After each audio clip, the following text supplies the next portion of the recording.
So the plan for today, new day, new weekend. Don't mind the hair.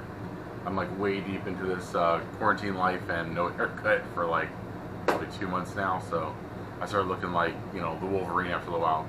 So anyway, that wood right there, these tongue and groove planks. I had put this 1/4 inch or 1/8 inch ply up here for the ceiling, and I'm just not thrilled with it. So we are going to remove this and then start installing these planks, these tongue and groove planks up stepped along the way. I'm sure we'll see some challenges, kind of figure that out, how we want to do it. But yeah, if I get, you know, pretty far into this, I'll be pretty happy. We got all this stuff done previously, this wall done. I'm also going to do planks on that back wall across, and same thing there too. I just think it'll look a little cooler. Yeah, so enjoy.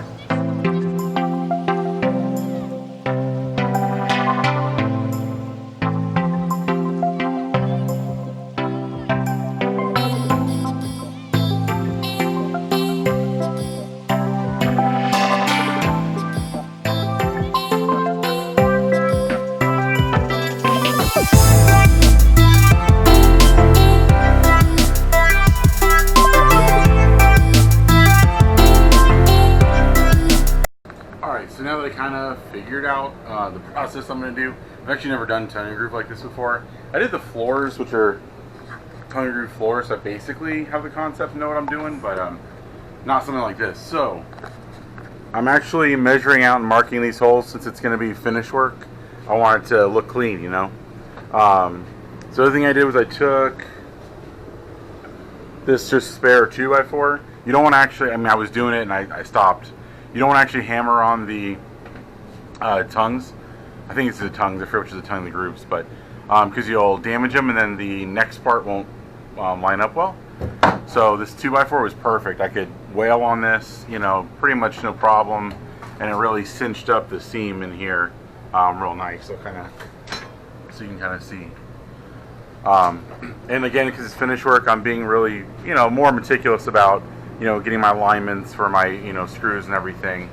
I'll have a seam here all the way across. I had thought about staggering the seam pattern, but because I'm trying to do the ends into a beam here, I'm kind of limited on that. And the AC goes right here. It'll cover actually a lot of that seam up. So I just decided it'd be easier if I just went all the way across, you know, one line. And I might put like a little cap piece of wood there just to kind of finish it off nice or something like that. But so that's the process I'm gonna keep on going, and so far I think I'm gonna love the product. I think it's gonna look great, a lot better than just this stuff painted or whatever, and I'll be super happy. Yeah, I'm gonna put some lights in later too, so yeah, I'm gonna keep going.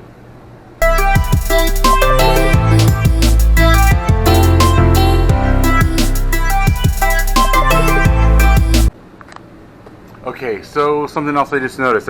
I just put the third board in, and what is happening is when I'm using self-tapping screws to go in, and I'm not pre-drilling or anything. So what's going on is when this threads and grabs the wood, but it's still trying to drill through the metal, it's pulling the wood out and actually tore the part of the tongue here. And there you can see a little separation. It's not a huge deal here, but if I keep going that way, it's going to get worse. What I've been doing is drilling these, just using a bit like this, just for countersink bit, just to get that countersink. But I think what I'm going to have to do is do my countersink and then drill a hole through the metal so that the self-tappers can have an easier time getting through and doesn't try to pull that out too much, because it started happening a little here too, and I don't want to have a big issue. So, you know, like I said, learning as we go, we kind of figure this stuff out.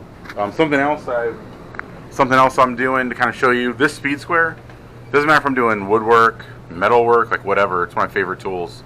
Because I'm trying to be meticulous about the screw pattern, because you'll see it probably. So I'm measuring here, putting the pencil up and just sliding it back and forth to get a little mark there.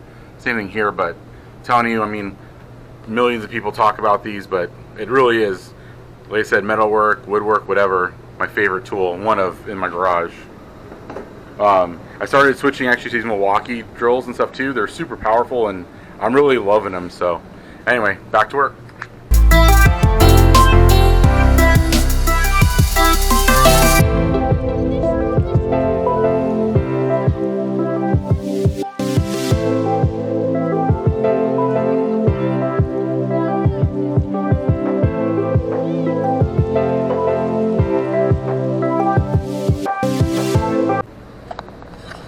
Okay, I now have to go around the air conditioner.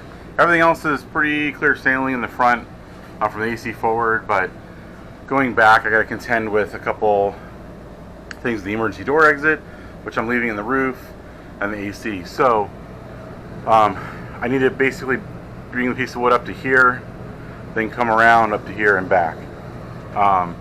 So what I did was, obviously I measured the distance from here to here. No problem, that's straightforward. I went from here to here, which is 6.5 inches. And something I always do, you know, with engineering or whatever, I always use the same reference point, like a datum. So I went from here to here, 6.5, and from here to here, 21.5. That way I'm always referencing the same thing. I don't have to like go on the fly and try and figure it out. So have it here marked out on the wood.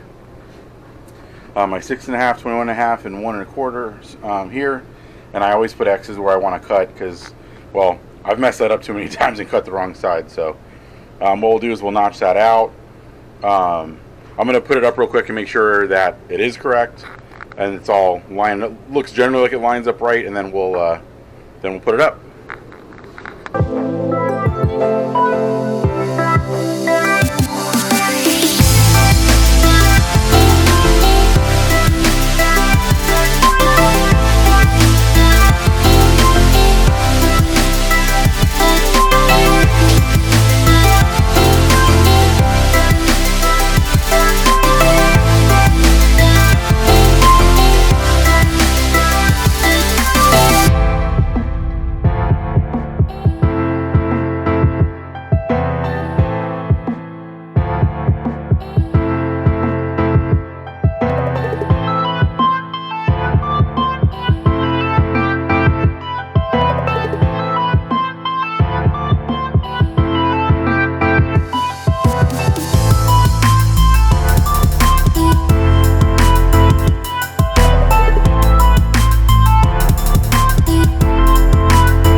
Okay, so I think I'm about done for today, at least. It's Saturday, I want to go hang out and everything, but it's looking really good. I'm really happy with it.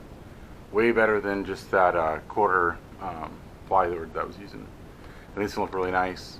I love these parts of the project because, like, you start to kind of see it all come together, and it kind of gives you that little motivation that you need when you're kind of like neck deep into a project like this. But yeah, so tomorrow I'll come back, finish up over here, and then get the pieces in the back, and I'll have that done. Plan 2 is to come down like on an angle here to leave leave a space for the wires to run. Same thing over here, so it'll angle down of all my wires. These are the lines for the rear AC that run off the truck. That'll all run through here too. And I'm gonna do a little uplighting and finish work on this too. But that'll be later. I'm not worried about that right this minute. So yeah, happy, really happy to see this. I'm, like I said, really glad I chose that. So I guess it's time for a cheesy outro. Peace. All right, well, time to finish the roof. I finally get the screws. I'm actually filming on my new GoPro 8. GoPro's having a really good deal right now, so I figured, you know, I was gonna take advantage of. So hopefully footage looks a little better. I was using a really cheap camera before, and I just figured I'd have a lot of use for this anyway, just, you know, filming for drifting and different things. So anyway, we are going to finish back here, get these knocked out and done. I have that back wall done, and then maybe work on this wall. That's kind of we'll see if we have time to do that, but otherwise should be some pretty good progress today, so enjoy.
so I got all the holes done for the lights, and I already have everything pre-wired. So I went ahead and did was I pulled all the wires down where I had them. So the way it's going to work is these two over dinette lights, these like the dinette bench, those are on the same circuit as these kitchen lights here. So that wire just loops around here, and I'll have a switch on this back wall for that, the water pump, and a few other things. So now I just gotta wire these lights in, that'll be done. And then these two up here are gonna be on their own circuit, switch panel there. And then this one will be like a map reading light for my wife or my son if they want to read or do something while we're on road trips. So this will be on its own independent circuit too. I'm probably gonna have a TV here, so I don't want to put this light on the same circuit as these, just in case we want to watch TV or something. I don't want to have the light on if they want the light over there. So that's what we're doing. So now I'm gonna go ahead and wire in these lights and go ahead and install them. All right, so the lights are roughed in. So the ceiling, the walls, the lights are all roughed in. I haven't done the detail work yet. And I also didn't want to put you through the pain of watching me sit there and put wire ends and stuff on. I figured I'd talk through a little bit of it that were the key details, but I know, like me personally, I don't like watching videos where, you know, it's like 5 or 10 minutes of someone, you know, crimping ends. It's just not useful to me anyway, so I didn't want to do that. But anyway, so I'm leaving these out a little bit. I'm not putting them all the way in because I'm not 100% sure if we're going to stain this wood or not, or leave it the natural finish. So this way they're easy to come out, and then we can stain it and I can just pop them back in. Everything, I did everything with speed connectors, so they can come out easily. I'll show you here. So you can see it like here. So they, you know, they plug in, plug out. And I did 20 gauge, since these are LEDs, they use like hardly any amperage at all. These are 20 gauge back to the switch, and then I have this big thick, I think it's 10 or 12 gauge, no 12 gauge. That's my main power to the switch panel, which will go here. So I have 12 gauge to the switch panel, and that's from its own fuse, and that'll power the switch panel bank. And then I'll have the appropriate wire from the switch panel out to the lights or the water pump or whatever else I'm running. And I may independently fuse those. It just kind of depends on how much amperage draw the item has. So yeah, so that's where I'm at. I'm gonna finish putting these last couple lights in. If anyone does have any questions or anything like that, specifically to something I didn't show or whatever, just drop a comment. I'm happy to give any information at all as far as what I'm working on. So there you go.